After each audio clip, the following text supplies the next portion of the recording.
बाजार में माखन चंद की एक समोसे की दुकान थी। माखन चंद बड़े सीधे और सरल स्वभाव के व्यक्ति थे। उनका एक बेटा भी था। दुकान के एक कोने पर माखन चंद समोसे तलते रहते और दूसरे कोने पर उनका बेटा पैसे लेने देने का हिसाब करता था। दुकान के सामने एक बड़ी सॉफ्टवेयर कंपनी थी। कंपनी में दोपहर को जब लंच का समय होता तो कंपनी के लोग अक्सर माखन चंद की दुकान पर समोसे खाने आते थे।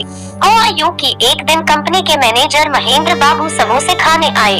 खाते खाते महेंद्र बाबू को कुछ मजाक सूझा और वो माखन चंद से बोले, भाई समोसे तो आप बहुत ही बढ़िया बनाते हो और दुकान भी आपकी काफी अच्छी चलती है, लेकिन तुम्हें नहीं लगता कि ये समोसे बेचकर तुम अपना कीमती वक्त खराब कर रहे हो?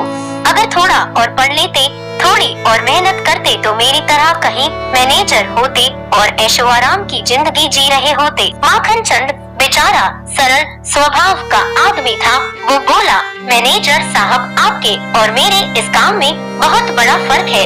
आगे माखन चंद बोले, आपको याद होगा आज से करीब 10 साल पहले आप इस कंपनी में एक जूनियर के पद पर आए थे। उन दिनों आपकी पगार 10,000 रुपए महीना थी। मेरे पास तब दुकान तो थी नहीं, तो मैं उन दिनों टोकरी में समोसे बेचा करता था और मेरी कमाई करीब 1,000 रुपए महीना थी। आज 10 साल बाद आप मैनेजर बन गए और आपकी पगार है 50,000। मेरी अब अपनी दुकान है और मेरी कमाई है 2 लाख प्रति माह। लेकिन चलिए, पैसा ही सब कुछ नहीं होता। आपने अपने जीवन में जो मेहनत की है वो आपके बेटे के काम नहीं आएगी, वो आपके मालिक के बच्चों के काम आएगी। जब मेरा बेटा बड़ा होगा तो वो मेरी दुकान को संभालेगा और उसे कोई संघर्ष नहीं करना पड़ेगा।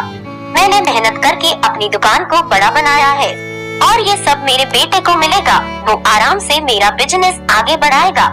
लेकिन आप तो अपने बेटे को सीधा मैनेजर पद पर नहीं बिठा सकते। आपके बेटे तो फिर से वही जूनियर पद से मेहनत करनी पड़ेगी जो आपने की है। आपकी मेहनत का उसे ज्यादा फायदा नहीं मिल पाएगा। झट से महेंद्र बाबू बिना कुछ बोले समोसे के पैसे देकर वापस कंपनी रवाना हो लिए। दोस्तों, इस कहानी में नौकरी और बिजनेस की एक तर्क संगत तुलना की गई है। हम ये नहीं कहते कि नौकरी करना बुरा है।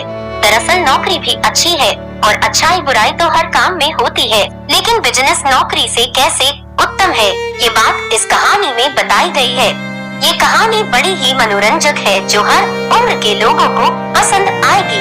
तो चलिए, कहानी पढ़ने के बाद नीचे कमेंट बॉक्स में जाइए और अपना कीमती कमेंट हमें लिख कर भेजिए।